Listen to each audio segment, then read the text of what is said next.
unspecified. I fell in love for the first time.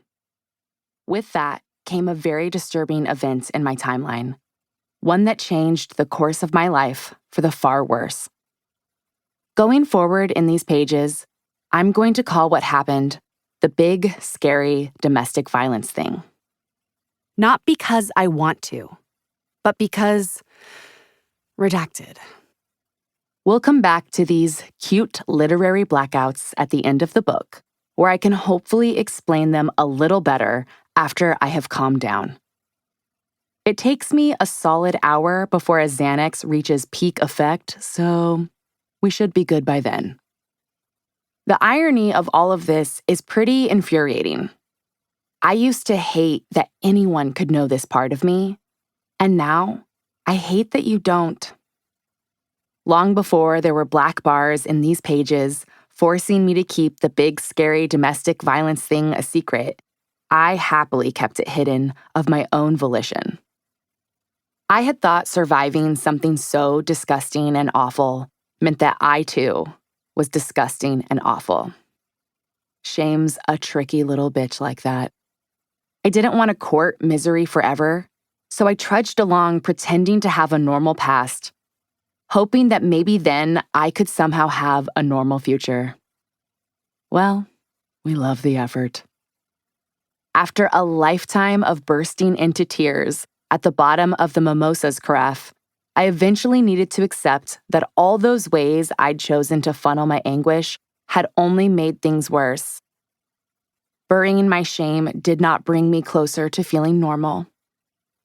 Keeping my humiliation cowering in the corners of my heart did not make everyone like me. I'd stacked up a life of punchy pleasantries, fake smiles, and a handful of unfortunate years spent in boleros and ballet flats to hide my arms, hide my height, hide. Only to one day realize that my sadness had evolved into its own new monstrosity.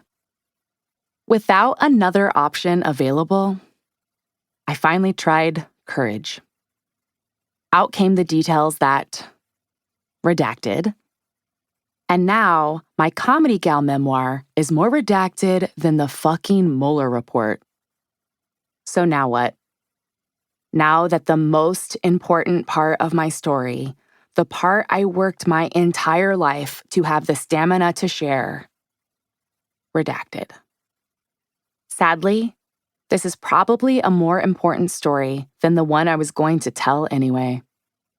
The story of how our systems silence victims, women, and anyone who is considered an other, while the offender has a Vegas buffet of legal protections to choose from. But for the victim, there always seems to be a catch. Their tools for protection conveniently double as weapons to enforce silence. Meanwhile, justice at the highest levels still offers nothing for those who actually suffered the crime. For perpetrators, we offer consequences, punishment, a little jail time. But what justice is there for victims? Let's see, an online fundraiser with a catchy headline? Sympathy carnations? A legal ruling on a piece of paper? That all sounds nice in theory, but when that offender shows up again, a legal ruling on a piece of paper is not the ideal defense for the victim, as if she can just wave around a court-sealed 8.5 by 11 like, "Not this time, boys." Well, I'll just continue on, head held high, shoulders back, tits on guard, and cursing everyone to hell as the women who raised me taught me to do.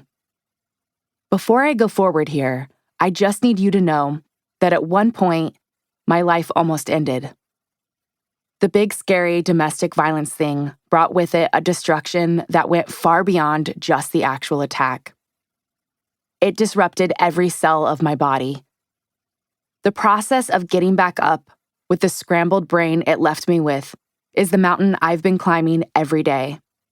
It is not who I am, but it is the obstacle I've wrestled with for years.